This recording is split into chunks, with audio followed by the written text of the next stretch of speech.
Ladies and gentlemen, and very busy, happy to see each other people.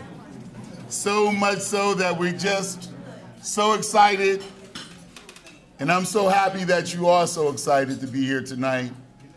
This is the wonderful time of year for this university. And first of all, I want to welcome each and every one of you here to the University of Massachusetts, Boston. We're so excited to have you. We're so grateful to all of you for being here. This is sort of the night before one of the most wonderful events that happens on this campus every year that all of us look forward here, our commencement. It's our 44th commencement at the University of Massachusetts, Boston. And I'm so glad that you joined us tonight as we celebrate the achievements of our students, our faculty, and also our honorary degree recipients. For those of you that I do not know yet, but I guarantee you I will get to know before you leave, I'm Keith Motley, and I'm honored to be the chancellor here at the University of Massachusetts, Boston. And so, welcome. From now on, this is your university. This is your space. I hope you see the beauty of looking out on the ocean this way, and if you sort of peek out that way, I know the sun is going over, you can see downtown. And this wonderful setting for this university is a tremendous asset for us because as we reflect on our work here, we reflect out on the world. And tonight we're so honored to have our colleagues and friends here tonight from all over the world. Global reach is hitting this university like, it hasn't before, and we're so grateful for that. And so we're so grateful. So let me just tell you, I'm going to do you a favor tonight. Didn't sound like that in this introduction.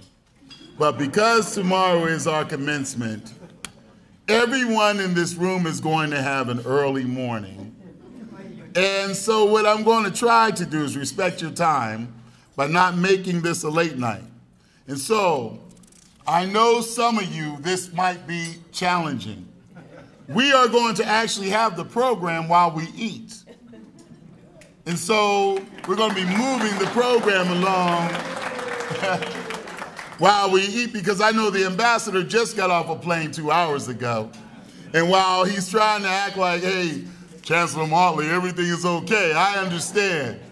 Having just made the trip back home from China, I know my wife was just telling someone I still don't sleep at night, still walking around.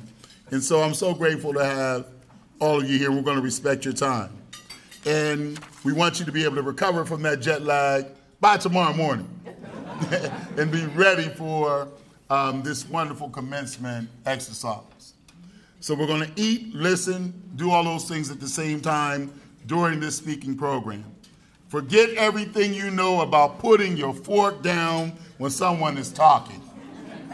Just enjoy your dinner, because I'm telling you, this group that's preparing the food for you tonight, table of contents, all I can say is, Now that's a universal language. Unbelievable. And so I want to thank them in advance, the staff in advance, Allie and her team, and everyone else who worked so hard to put this together tonight.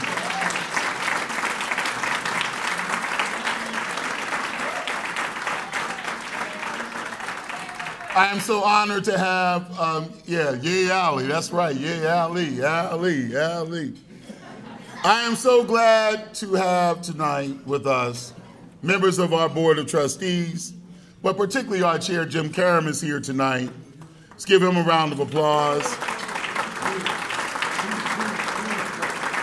We've got Phil Johnston walking in the room, and Phil, there's a seat right up here at this table for you. We got a seat. We have a seat up front. Oh, you sit with Harry? Okay. All right, hey, Harry. Well, Harry runs the university anyway. If you've ever had to take a picture with Harry, you know he runs this university. I also want to thank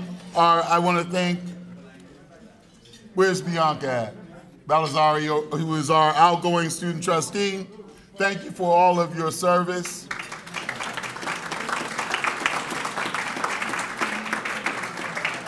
I know Christina Kennedy is supposed to be here. Also, Jeff Mullen is supposed to be here as well. I also want to thank and recognize our incoming student trustee, Alexis. Where are you at, Alexis? Stand up so we can see you. See, we turn them over real quick, and we get wonderfully talented students to replace each other so that they can stand up for this university and this community in a way that they should. And we're so grateful for that. Thank you, Alexis, for being here.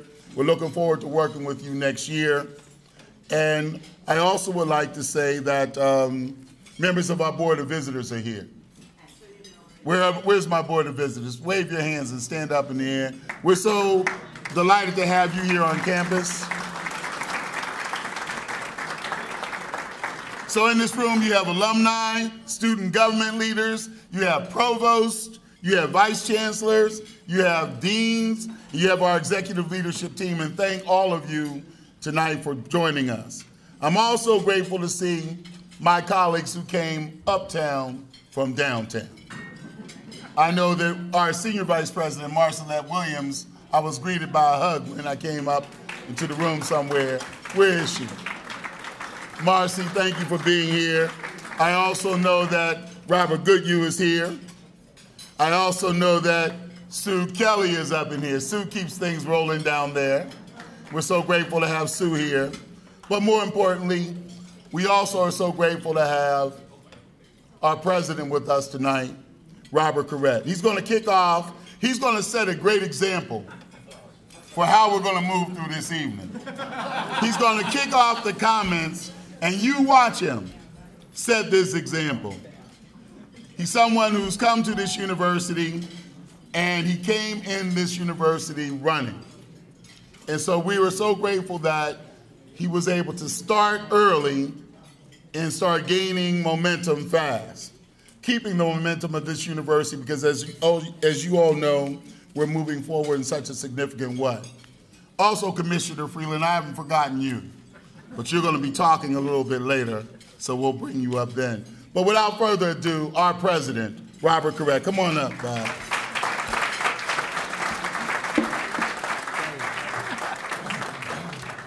Get that out of your way. Thank you, and welcome to the University of Massachusetts, Boston on May 31st, 2012, my favorite UMass campus. There you go. We love that. One has to remain flexible in this position. I do have my UMass Boston pin on today, which is the first thing I do every morning. Make sure I'm putting on the right pin for the right day. So thank you, Chancellor Motley. You always are a great host, and we love being on this campus, and love participating with you in the UMass Boston family, and love participating in the view you have out here on this unique piece of property. Let me also, since I work for a 23-member board, all of whom are my bosses, thank Jim Karam for being here. Jim has been a great board chair, and of equal import, he was the chair of the search committee that hired me, so I love this man. Obviously has keen insight into good leadership, and but also, Bianca, we're going to miss you at the board meeting, and Alexis Marvel, we're very, very excited about you joining us on the board. It's an awesome responsibility for students, and as I was saying to Alexis earlier, we really do relish the insights of the students on the board. They're living the life that we're trying to help support, and they give us perspectives that we only can vaguely remember, and that have changed quite a bit since we were in their shoes, and it's important to have them with us. And Phil, thanks for being here. Always love having you with us. And again, one of the leaders of the board puts in untimely numbers of hours getting things done for us and the University of Massachusetts as a whole. I'd also like to congratulate, and there'll be a lot of additional words in a few minutes, tonight's honorary degree recipients, Carla Lynton, who I've known off and on for many years in many roles, and her late husband, Ernest, who was just an amazing leader in higher education from so many perspectives, Jackie Jenkins-Scott, and Pastor James Wuye, and Imam Muhammad Ashafa. We are very, very proud to have you all with us this evening, and are proud to be part of the award you will be receiving at commencement. It's also my honor to announce the recipient of the Chancellor's Medal, and an honorary degree recipient, Ambassador Anwarul Karim Chowdhury. And we're very pleased to have you with us, and obviously you travel well. You're looking bright and chipper, and we're glad you could be with us tonight. Congratulations to all the awardees. You know, this is a special time of year, as Keith mentioned earlier. I call it the season of celebrations. It's really for a whole month in many ways, because our first commencement in UMass actually was in the first weekend in May, and our last one will be in the last weekend the first weekend in June, so over a 5-week period. And throughout that period, there are dinners, there are award ceremonies, there are commencement ceremonies. It is truly a season of celebration, and it is truly symbolic of what higher education is all about, which is human development, helping people become whoever they dream to be, and giving them the tools to get there, and giving them tools they'll use to make decisions they're not even aware of at this point.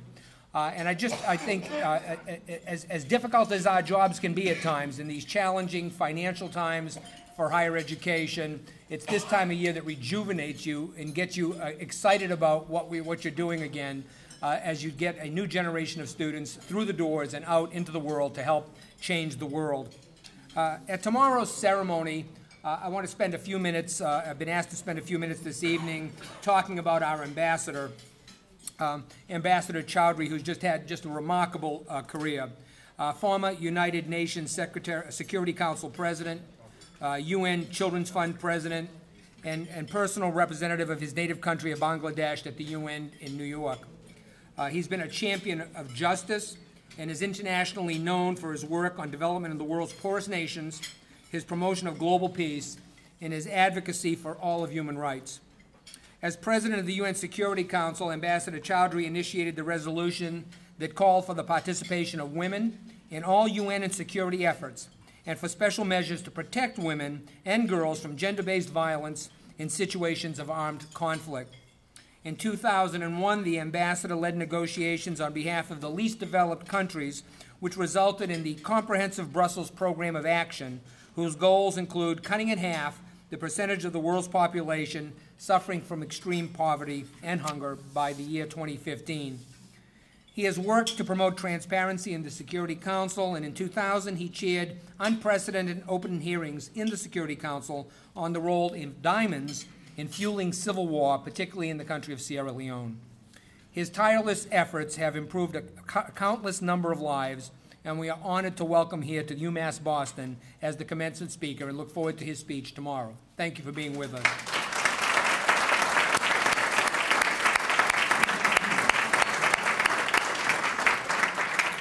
And let me end with the students. For those of you that are here tonight, symbolic of the class that will be graduating, congratulations, and we're very, very excited for you and hope you've had a wonderful experience here at the University of Massachusetts, Boston. Armed with your degree, you now have the ability to go off and help change the world. And that sounds trite, but it really shouldn't, because that's the goal, for you to make the world a little bit better than you found it. And we've given you the tools to do that, and we've given you the insight to look into the problems we face and to work on those things where you have a passion to make things better for other individuals. You're about to embark on an amazing journey, a journey that is unique to each of you. And what I like to say to students, including my 4 children, is don't let the journey just pass you by. Don't just be a passive rider on the bus. Be a driver. Be someone who actively engages every day with their community and sets a tone that others should emulate. We're very, very proud of all of you. We're very, very proud of what happens on this campus, and we look forward to tomorrow's commencement. Thanks for being here with us this evening.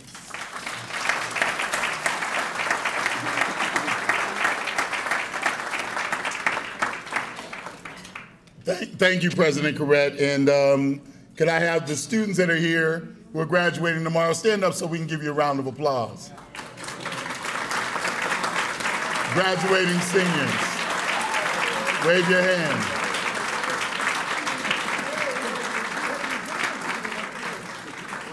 You're right over there.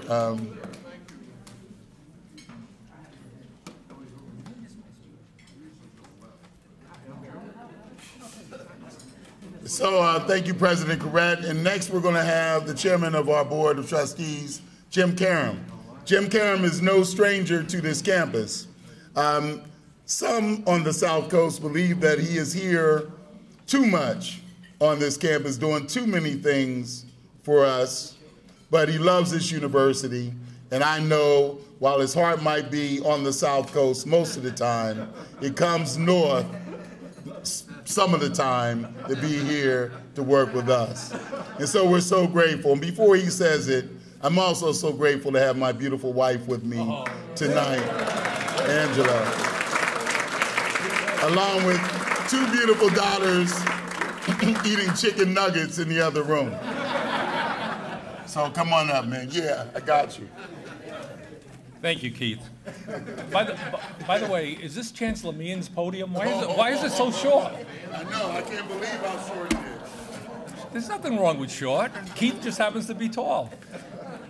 And first of all, Keith he's a very bright and talented chancellor, but he hasn't figured out why I come here all the time, and it's Angela.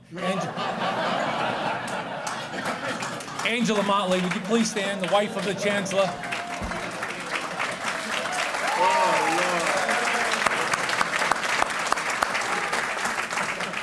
She not only provides an incredible presentation, but she keeps our chancellor grounded. When his head gets a little too big, she reminds him exactly what his duties are at home and on the campus. So thank you, Chancellor, thank you, Angela, for helping to keep the chancellor in line. And let me thank you all. Let me thank Phil for coming. And Phil, as many of you know, is a healthcare consultant and a lobbyist in Washington, and he walks in late for every event. So I asked him, why do you do that? He said, well, in Washington, when you walk into these big 1,500-person events, the only way you get noticed is to walk in late. So Phil has kept that up. And to our student trustee, our outgoing trustee, and our incoming trustee, student trustee, thank you for everything you do. I cannot tell you how important student trustees are in keeping the trustees grounded and understanding what our mission really is all about. It's about the students. Sometimes we lose sight when we get into these multi-billion-dollar budgets about what life is really all about on the campuses, but it's really about our students. And we had an incredible group this year. Thank you. And I'm sure we'll have an incredible group next year, so thank you. Let me first say how honored I am to join you tonight in congratulating the entire campus family on the start of this commencement celebration. From this dinner tonight recognizing our honorees through tomorrow's commencement celebration, the graduation and transformation this institution and all of you provide many of our young people from across the city and across the state. This is an incredibly proud time for the University of Massachusetts. These young lives will be forever changed, and I can't think of a more positive effect your efforts have created to help shape the economic and social well-being of this state. To our honorees, and I always say this, I know I repeat myself, but let me say again, to all our honorees, thank you for allowing us to showcase your life's accomplishments and the challenges faced and overcome in achieving your personal goals. If your story serves as a guide to help our students succeed in their own personal journey, then you have truly helped this university attain its mission. To my dear friend, Chancellor Motley, thank you for your great leadership, your warmth and dedication you provide this entire campus, and the example you set across the system in creating a team spirit that allows our president to succeed on any number of events and any number of challenges he faces in public higher education today. There is simply no way the university could succeed or compete or generate the type of student outcomes it has without your leadership and that of President Corrett. And let me say a couple of words about President Corrett. He's just completing his first year. I think it was one of the most brilliant choices I ever made, if I'd say so myself. He reminds me of that every day. But he has done an incredible job. The university continues to be ranked at incredibly high levels, not only here in the state and across the country, but across the world. We were ranked 19th in the Times of London for universities across the country. And it could not happen, and it does not happen without great leadership. So thank you, Mr. President, for what you have done.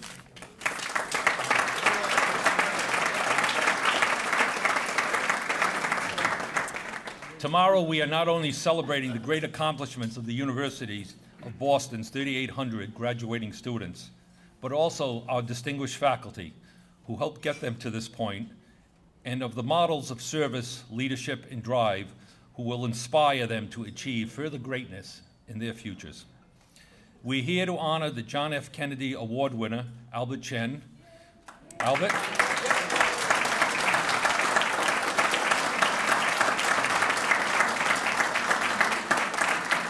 whose academic achievements are matched only by his passion for service and improving the lives of others. We're here to honor the Chancellor's Award of Distinguished Teaching Scholarships and Service Winners. And I'm not going to ask you to stand because the Chancellor's going to say a little bit more about each one of these individuals, so I don't want to steal from that. But Stephanie Hotwell, whose students say they are inspired by her high expectations for herself and respond by raising the bar for themselves. Rachel Rubin, who is a rock star in her field of American studies and is celebrated for her keen and compassionate eye for subcultures in our country. John Tobin, whose name is printed on the spines of many prestigious, widely read, and widely taught editions of Shakespeare's plays. And Jacqueline Lime, who created and nurtured the doctoral program in clinical psychology at the university, making it one of the most competitive of its kind. We are also here to celebrate the honorary degree and Chancellor's Medal recipients whose lives and great work serve as an inspiration to the class of 2012. Jackie Jenkins-Scott, who has brought Wheelock College into the millennium stronger than ever. Jackie, thank you. Carla Lynton, who has given so much of herself to the students at the Perkins School for the Blind over the past 40 years, and her late husband, Ernest Lynton, whose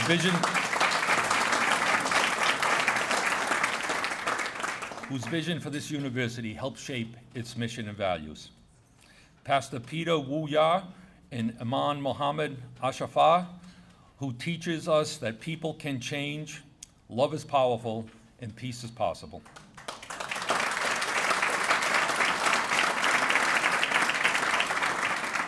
And of course, Ambassador Anwarul Karim Chowdhury of Bangladesh. And by the way, in Arabic, Karim means generous and giving. And I'm sure that the ambassador upholds that tradition, so thank you. Who served in the United Nations with a constant focus on peace, inclusion, and sustainability. What an incredible roster of accomplished, dedicated people who are working to make the world a better place for all of us. It's no surprise that the University of Massachusetts Boston has chosen these honorees to shine on the stage at its 44th commencement tomorrow. On behalf of the Board of Trustees of the University of Massachusetts, I wish you all the best for tomorrow and beyond. Thank you for joining us and inviting me to attend this evening.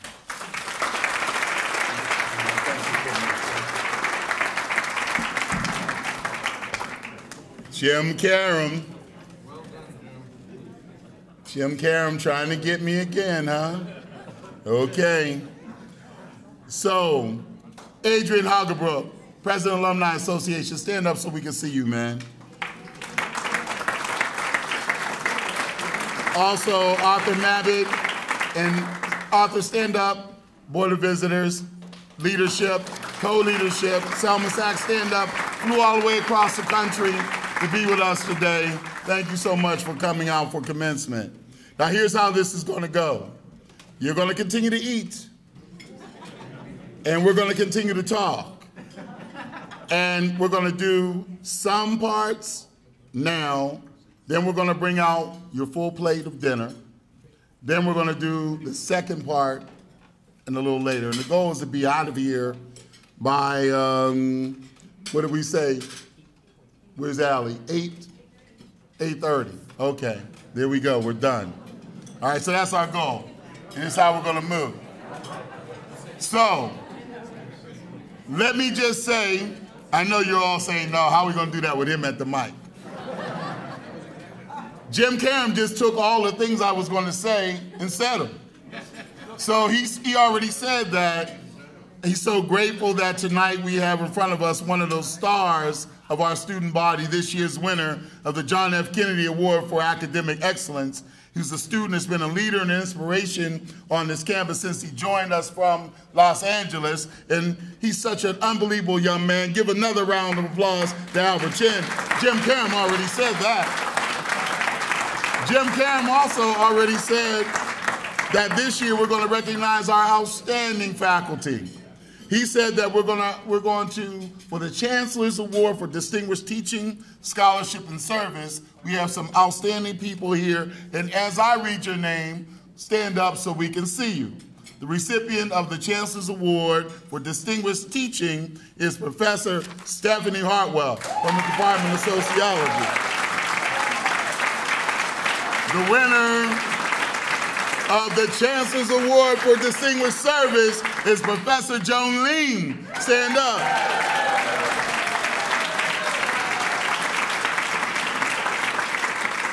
And I don't know, but every year the committee comes back to me, and you know, this award not only comes with a wonderful little scroll or something, it comes with some money. And so every year, the committee comes back and says, Chancellor, you know, it's so hard for us to make a decision. I think we should just give it to 2 people. And so this year, the winners of the Chancellor's Award for Distinguished for Distinguished Scholarship, we couldn't choose between the 2. Both outstanding. One's a rock star, as you heard earlier. Professor Rachel Rubin. Stand up, Rachel.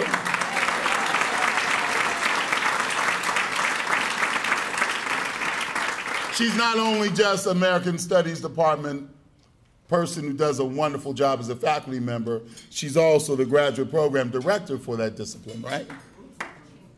Chair for that discipline. Okay, I'm sorry. That's almost like calling the chancellor the president. And also Professor John Tobin, who is a Shakespeare scholar of the Department of English.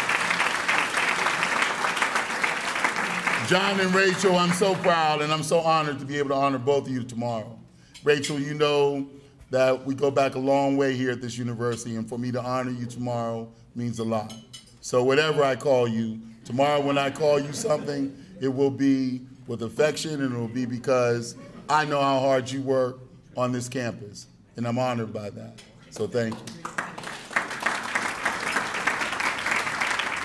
So tonight we're going to slow down a little bit before tomorrow's frenetic pace that we're going to be on, because we're also going to be flipping the script by giving our honorary degree recipients a chance to speak tonight. Now we're going to have a little lineup. I'm going to tell you about their lives and their work tomorrow, so you'll hear about all that then.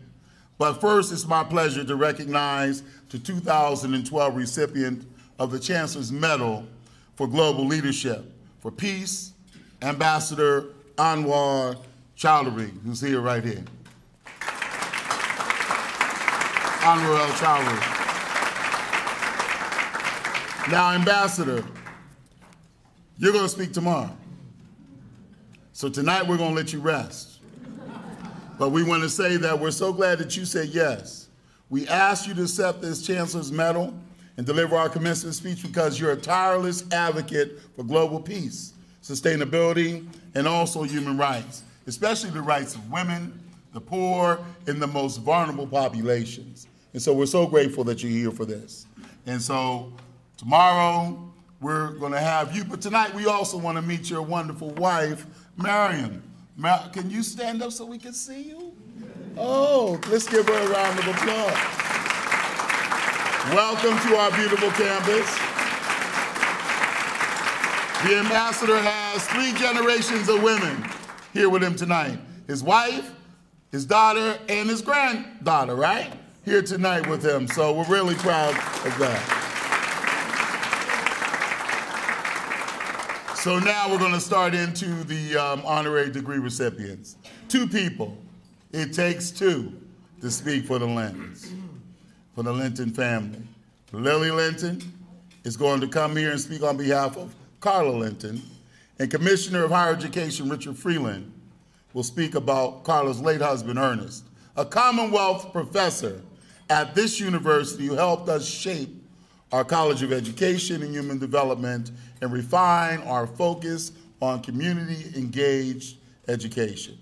Mrs. Lynton will accept not 1, but 2 honorary doctorates from us tomorrow, 1 for her own service to this university and to others, and 1 on behalf of Ernest Lynton. And so please welcome Commissioner Freeland and Lily Lynton. Yeah, come on up together. I love this. That together thing is a wonderful thing.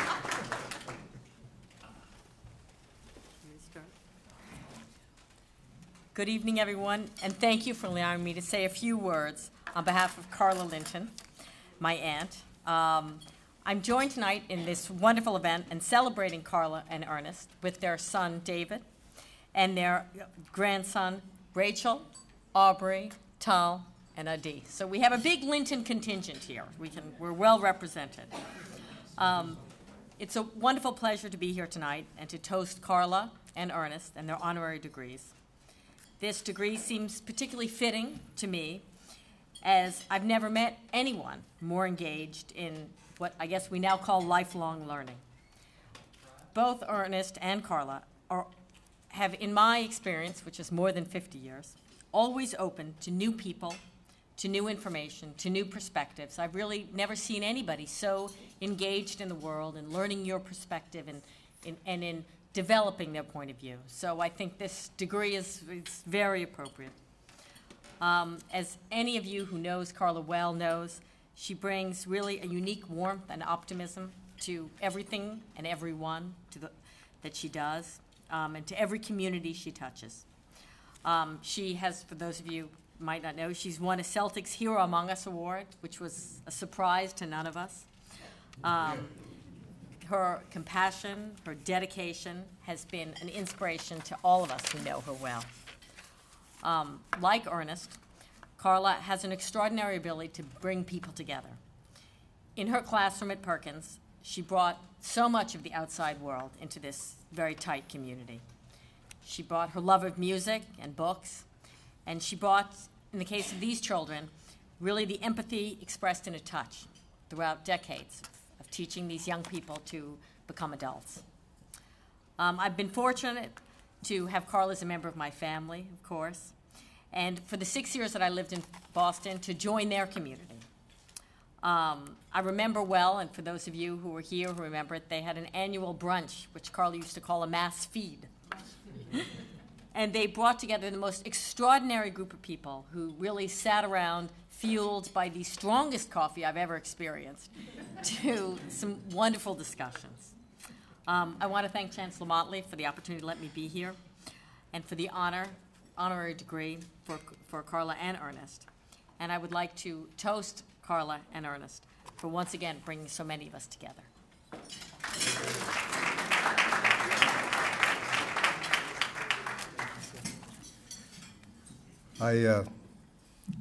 I get to say a couple of words of acceptance of this great honor on behalf of Ernest, and it is a great honor to do so. I first met Ernest when he was a candidate to be chancellor of this campus in 1972, and when he came for that interview, we thought we had the ideal candidate. And when he subsequently withdrew from the search, he broke our collective hearts. But he found his way to UMass, becoming the first vice president for academic affairs of the campus.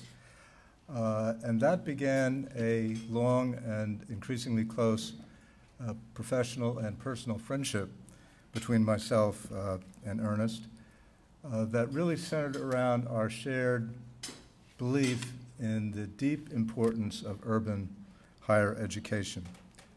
Ernest loved this campus. He was proud to spend the latter part of his career on this campus, and he envisioned for this campus a wonderful future as a premier public urban university. And Chancellor Motley, he would be so proud. Where's Keith? Right here. Right here. He would be so proud, Keith, to see the progress that this campus is making under your leadership, and the wonderful new facilities and the magnificent students that we're hearing about tonight. This is a fulfillment of a vision that he had many years ago. So nothing would have pleased Ernest Lynton more, nothing would have honored him more than to receive an honorary degree from this campus. Ernest was a man of many parts and many interests. He began life as a physicist. As you know, that is not how we connected, I can assure you. That was not my strength in college. But after his career as a physicist, he moved into academic administration through the deanship at Livingston College, and then the vice presidency here at UMass, and then as a co-founder of NERCHI, and along the way developed a parallel career as a scholar and observer of higher education, publishing books and articles on a wide range of subjects, being instrumental in the development of the Metropolitan University's Journal, and became, I would say, one of the most important voices in higher education, and particularly around urban higher education, during my professional lifetime. I have tried to think about how to characterize Ernest's intellectual contributions, which are substantial.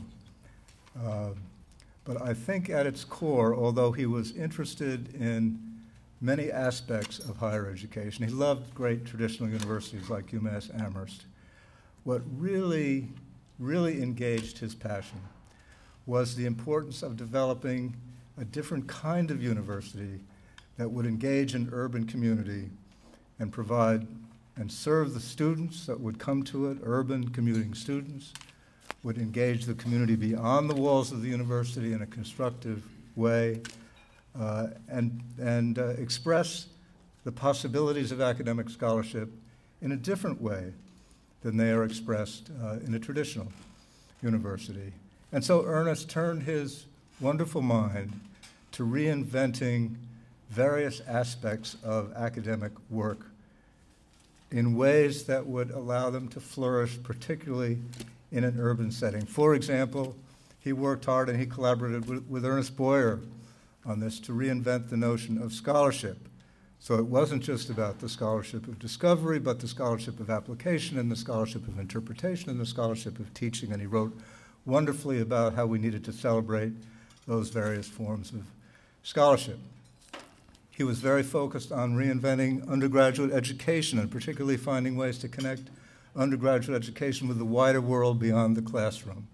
Wrote a wonderful book called The Missing Link Between Business and Higher Education, about how we needed to provide students with an opportunity to connect with the outside world and not lead a purely academic experience as they pursued their undergraduate degrees. He reinvented the notion of professional service and wrote wonderfully and collaborated with a young woman named Sandra Ellman on this topic, to think about how the service aspects of academic work could make contributions to an urban community. I teach a course in urban higher education, and so I search for outstanding scholarship on the potentials of and the special characteristics and the potential of urban higher education. And I can tell you there's nothing better out there than Ernest Lynton's writings on this subject.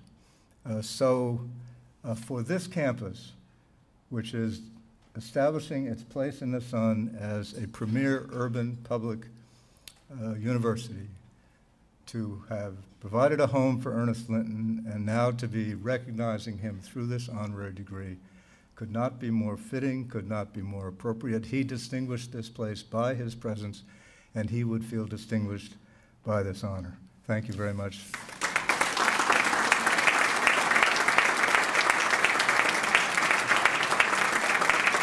And so, now I'm going to release the food, and we're going to come back after we have our plates with Jackie Jenkins-Scott, and we'll move into our other recipients, and then that's the night. So they will come back right around when dessert's going to start. Could I interrupt? Yes, you can. I forgot a very important line, because President Corrett was also very close to Ernest Lynton. And even though he has already been at the mic, he asked for an opportunity to just say a few words. So, Keith, with your indulgence, could I invite the president to come back to the microphone? I'll be brief. I met Ernest in the late 80s, early 90s when we were forming the coalition, what is now called the Coalition of Urban and Metropolitan Universities, an organization of almost 100 campuses of our type around the world. I was also there when he came up with the concept of the Metropolitan University's Journal, which serves as the vehicle whereby that organization spreads the word about how universities should actually be part of their communities. The actual group initially was called the Antaeus Group, related to the Greek god Antaeus, who got his power from having contact with the ground, and it was sort of a metaphor of what our universities should do. But I just wanted to say that from his work with, as Richard has so articulately put it, working with fundamentally changing how we looked at what faculty should be doing in particular, and students should be doing, and institutions should be doing in our communities. He has transformed much of what we have done in higher education and given us a compass by which to move. He truly served. I could see it from the day I met him when I was a provost at another university, that he was the heart and soul and brains in many ways behind these concepts. And he spent a lot of time on the faculty roles and rewards effort. As we all know, our universities are only what our faculty make them. And how the faculty spend their time is critical, and he helped articulate that in so many different ways from what had been traditional. So I think higher education in general owes him and Carla a real thank you for all that you have done for higher education for the last several decades, and work that will continue decades into the future. Thank you.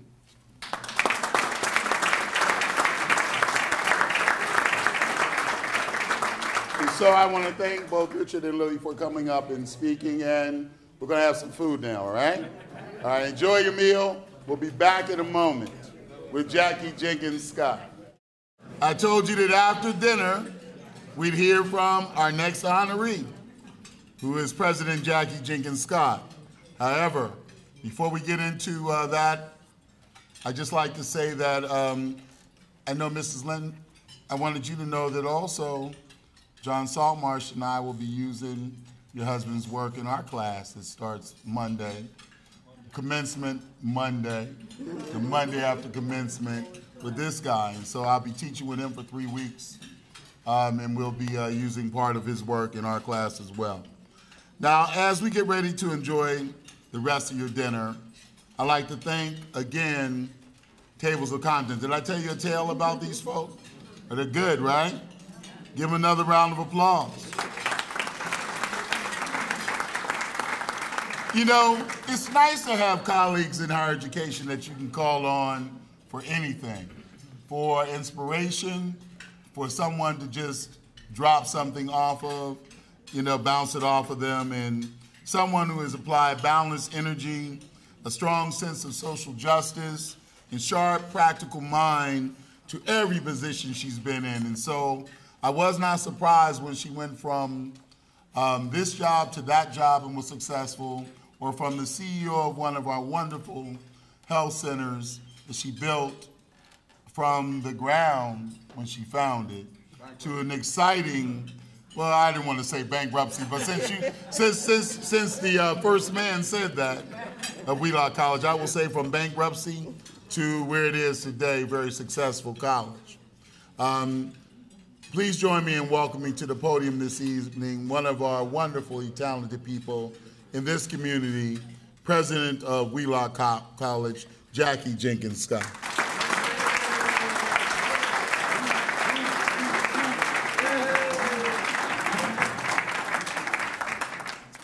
Thank you so much, Chancellor Motley.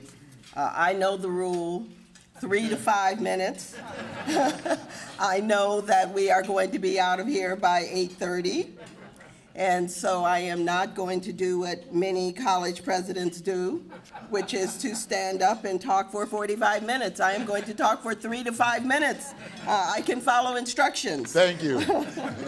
Let me begin by saying how honored and privileged I am to be welcomed officially to this incredible University of Massachusetts Boston family and community, and I feel quite privileged and honored to be here.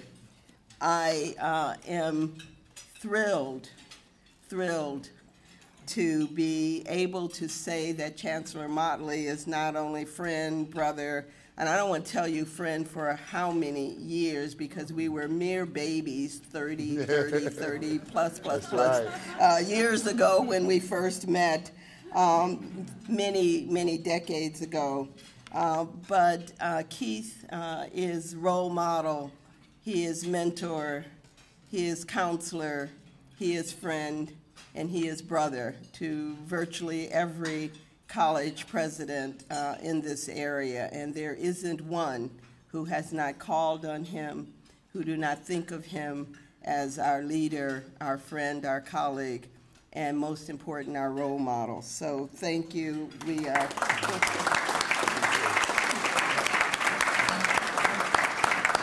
And I have to say this about Chancellor Motley, and this is the truth. This city, this Commonwealth of Massachusetts, indeed this country, really, really should be grateful that we have him in our presence. He is an amazing leader. And now, of course, he's a world leader. He's over in China every time I call. Where is Keith? Oh, he's in China. He's in Singapore. So, he's amazing. Oh, that was downtown Boston, Chinatown. I do want to thank you, board chair and trustees, and my dear, dear friend for almost as many years as Keith, Phil Johnston, for all you do for this great university and your commitment and your wisdom in bringing the people that you bring to the University of Massachusetts system. Keith mentioned the first gentleman of Wheelock College. 38 years we've been married, and he has been my biggest booster and supporter. So thank you so much, Jim, for being here. Now, don't tell my trustees, but literally 1 week ago today, I was in Turkey.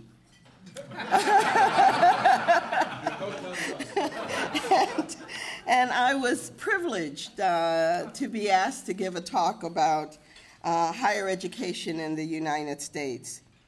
And I started my talk by sharing with that group of people my definition of what higher education is about. And I believe that the purpose of higher education is to provide opportunity. And I can say that because I know each of you can relate to that statement. Opportunity in so many ways. But for me, it's a very personal statement because I can say this with the deeply held conviction that because of education, it has made all things possible for me. Education has been the door to opportunity. And from my earliest memories, we were told that the way out is through education. And through my earliest memories, we were told that people can take everything from you, but they cannot take what you have learned and what you have gained through education. So I stand here as a living example of that statement. Education, the purpose of education is to provide opportunity. And I can tell you in all honesty, I had no idea that I was destined to become a college president. And I can attribute all of the accomplishments in my life through that statement, that very profound statement, that education is the way for opportunity. And I have this privilege, Keith and I and so many of you in the room, we have the privilege and the honor to speak to young people. I have had the honor to speak to young people literally all over the world, from West Africa and East Africa and South Africa and Colombia, South America, to Istanbul last week, and yes, right here in Dorchester. And what we know and we see in the eyes of these young people is that they yearn for opportunity. They know that education will get them someplace, even if they don't know where that place is they want to go. And so when we talk to students, Keith will tell them and I will tell them this simple truth: work hard and don't let anyone hold you back from your dreams. Don't let anyone take from you your opportunity for education. And so those of us that are privileged to work in education know what an honor it is to make these small contributions. And so tomorrow, it is always with great pride when we watch these students go across the stage. And there will be some that we will know how hard they struggled, what they went through to get to the point that they are. That is what I think all of us who are in education, that is what drives us, what motivates us. This small contribution that we can make to providing opportunity. And so I thank you for honoring me and allowing me the privilege of joining your great community. And I will say to you, it is not only your leader, Chancellor Keith Motley, that believes deeply and passionately about this notion of opportunity. It is this institution, University of Massachusetts, Boston, that understands, and excuse me, President, I will have to say this, I would say more than any other institution, public institution in this state, what we are about. We are about providing opportunity. We are about helping young and old and medium-aged people achieve their vision and their dreams for themselves. And that is a huge responsibility, but it is an honor and a privilege. And so I want to conclude by recognizing and thanking the incredible people that I have the privilege to sit with tomorrow. First, Ambassador Chowdhury, for the incredible commitment you have made to this concept of opportunity and making opportunity available for the most impoverished throughout the world. I thank you for bringing your beautiful family with you. And for me, it's a privilege just to have the honor to say thank you. And I know I say that on behalf of so many people. I had the great privilege to read about Carla and her husband, and it's an honor for me to stand with you and be with you tomorrow to receive this degree. Your husband and you both, the work that you have done, particularly with the disabled, to provide opportunity is exemplary and extraordinary. And so I thank you. And to my other honorees, our Imam and our minister, you have in each of your ways understood this concept of passion for opportunity.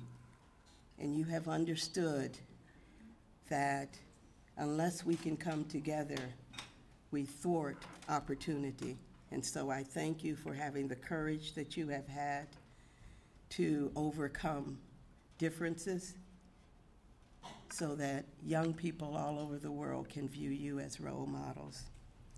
And to our JFK Award recipient that I had the great honor and privilege of sitting next to at dinner this evening.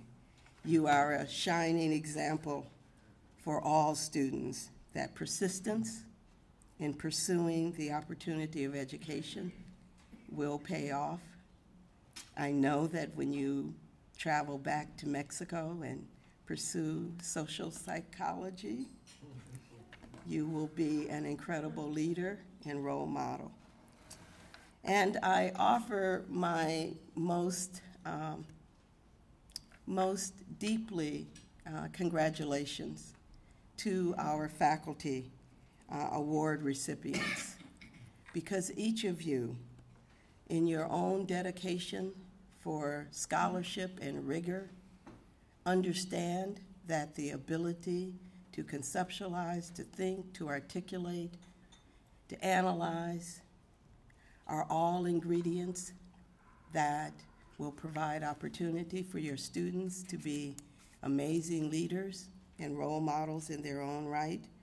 And so I offer my congratulations to Professors Rachel Rubin, John Tobin, Stephanie Hartwell, and Joan Liam. You embody the values that I think every college president wants to see in every faculty member in their institution. And so it is for me a distinct honor to be welcomed into this great community, this very special community of educators, leaders, and learners who believe deeply and passionately that education is the door to opportunity, the door to a more just and fair society and world. And I thank you for this privilege, and I look forward to tomorrow. It will be an honor.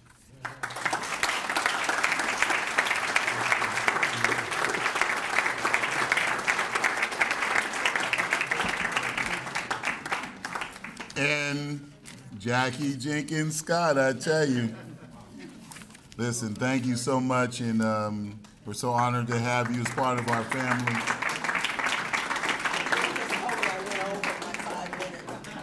But you know, she can do that. She can do that. She's always welcome to this microphone, as are our honorees in this room. I want our final two speakers tonight are improbable allies who put aside generations of pain, anger, and conflict to build peace in their home country of Nigeria. Because of their work of building togetherness, Imam Muhammad Ashafa and Pastor James Wuye are accepting their degree together tomorrow. Now, when I met them a few years ago, I told them, I'm gonna check on you in a couple years and see if all this stuff you're telling me holds up. And if it does, we're gonna bring you back here. And just like when they saw me today, the first thing they said to me was, we're back. We're still doing our thing. And so we're so grateful to have you here. And because you started that dialogue so many years ago, I think you should share some of that with us tonight. Please join me in welcoming to the podium the founders of the Interfaith Mediation Centre in Kaduna, Nigeria, healers and peacemakers, Imam Muhammad Ashafa and Pastor James Wuye. Thank you.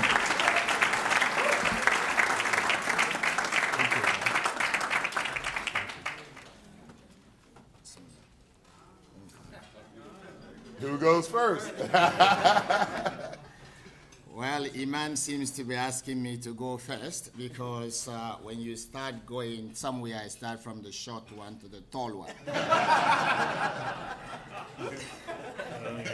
Having said that, we stand on the existing protocols to say we feel greatly honored to be here to this institution, the People's University.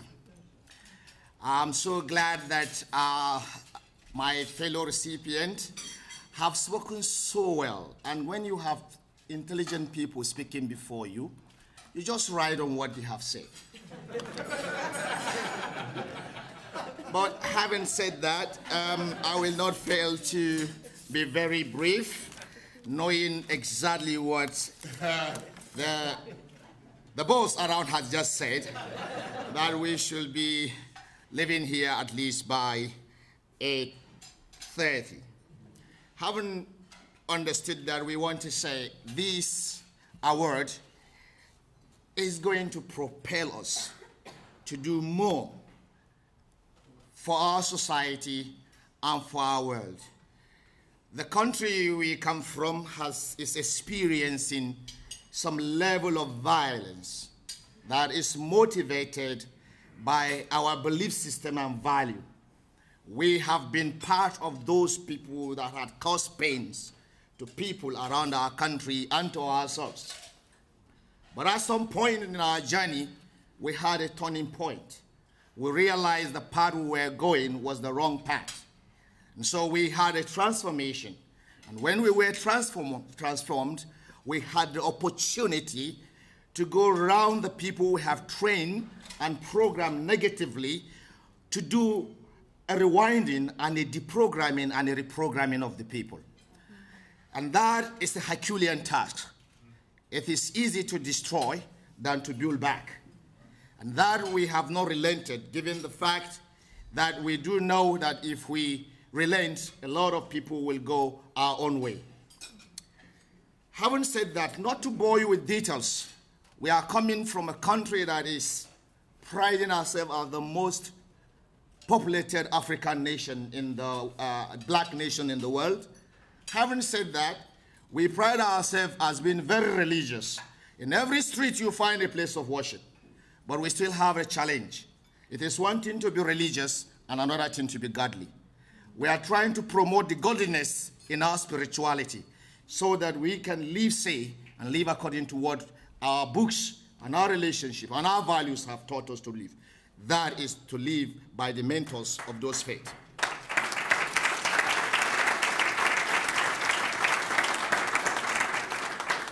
As recipient of this honored and honorable institution, we want to carry the banner.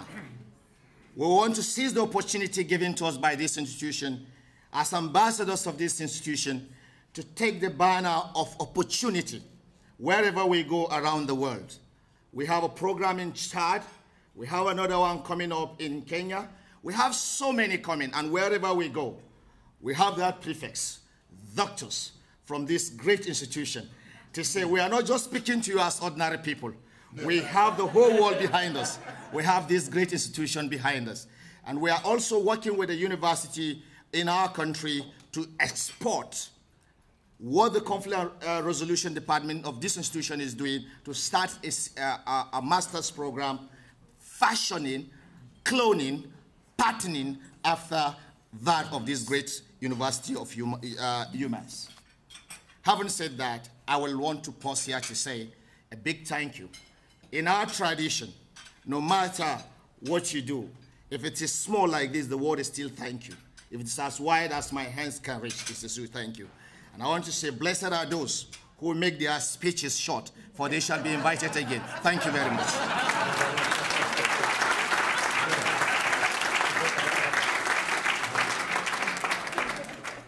Well, you know, as he has just said, Bismillahir Rahmanir Rahim, when important people of wisdom have spoken, you just ride on there because you have nothing new to say. However, I just want to wind the tape as a Muslim to look at two important events, the recognition you've done to us today, to which level it will go. When we start and have our turning point in our own country 17 years ago, we never believed we would come into this space. We never dreamed that we come and stand before a podium here, recognized by a reputable institution such as yours. We didn't drink of that. We just feel we should do the little we can. As one of the Nobel Prize winner, Wangari Maathai of late memory, when she received the Nobel Prize, and the press went to her to ask her, how have you been able to do us so big as a woman in Africa, and with the values of tradition of what a woman is, the gender issue and so on and so forth, why able to break all these bottlenecks, roadblocks, and be able to achieve this great achievement within this particular part of the world? And she gave a small story. And the story runs this.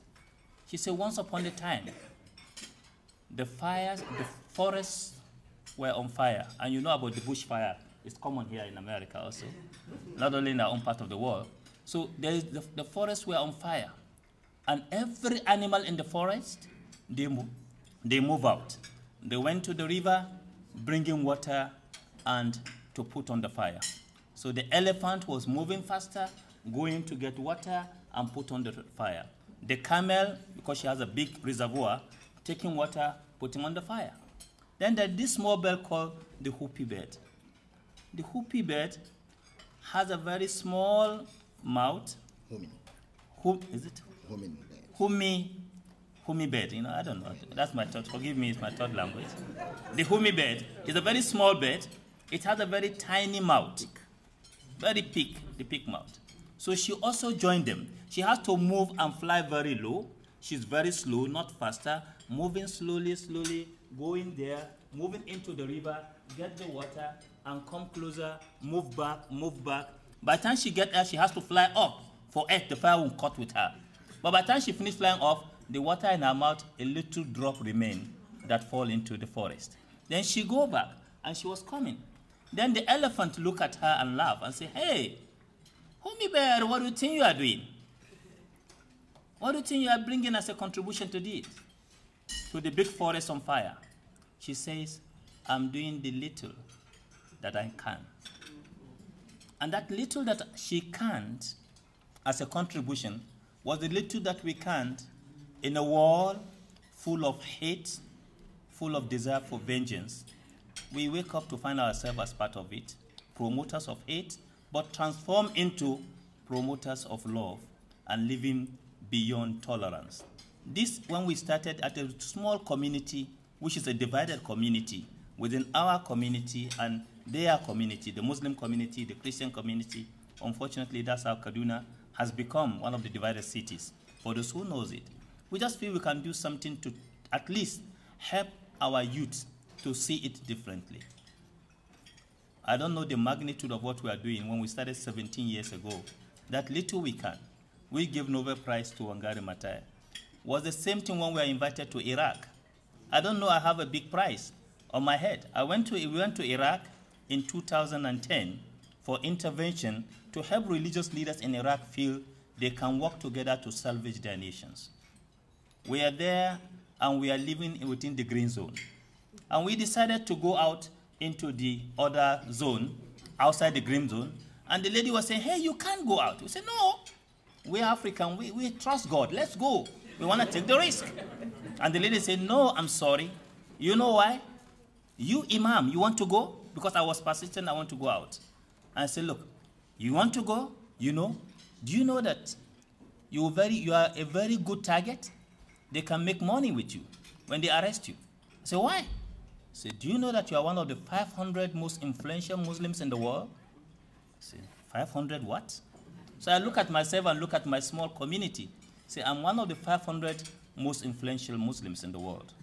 And I say, I want to know where you get the data. And immediately, she's an American lady, they talk on fact. And then she go back and look at the Royal Jordanian Academy and George Mason University here in DC to say, in the statistics of data of the most influential Muslims, I'm one of the 500 of 1.7 billion Muslims in the world. I'm one of the 500 most important. So I said, and I said, okay, so I'm important. and immediately she printed the data and gave me a copy of the data. And then from that moment, I thought, but what have I done that makes me so important?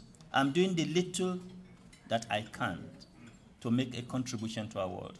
And I couldn't see it until today when Darren Q and Abel and our madam from Faculty of Peace and Conflict says, fulfilling the prophecy of our prophet here, the prophet of goodwill, the chancellor, when he made that prophecy, say, well, maybe I will invite you back to say, the senator sit down and rectify that we receive a recognition for the little we are doing to make our world a safer place.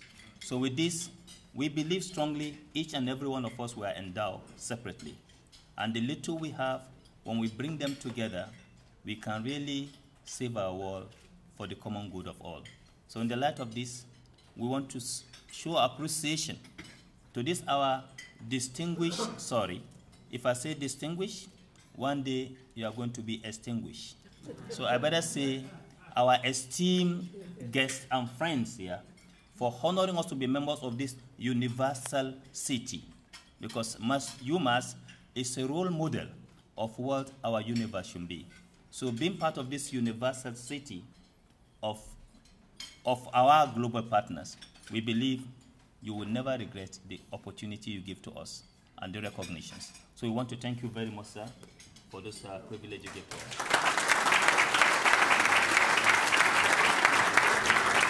Thank you so much. Thank you so much. And so with that, y'all can hang out here as long as you want to, but you got to be back here at 8 o'clock in the morning. I know the views are nice and all that. Enjoy your dessert, but I'm going to be cutting out soon. All right? We had a wonderful night tonight. We're going to be talking a lot more about you tomorrow, so don't feel that these were the introductions and all that. We're going to make sure that we let the world know how proud we are of our faculty, of our students, and of our honorees tomorrow. So thank you. Have a wonderful night. Really enjoyed having you all here. Looking forward to tomorrow. See you then, everybody.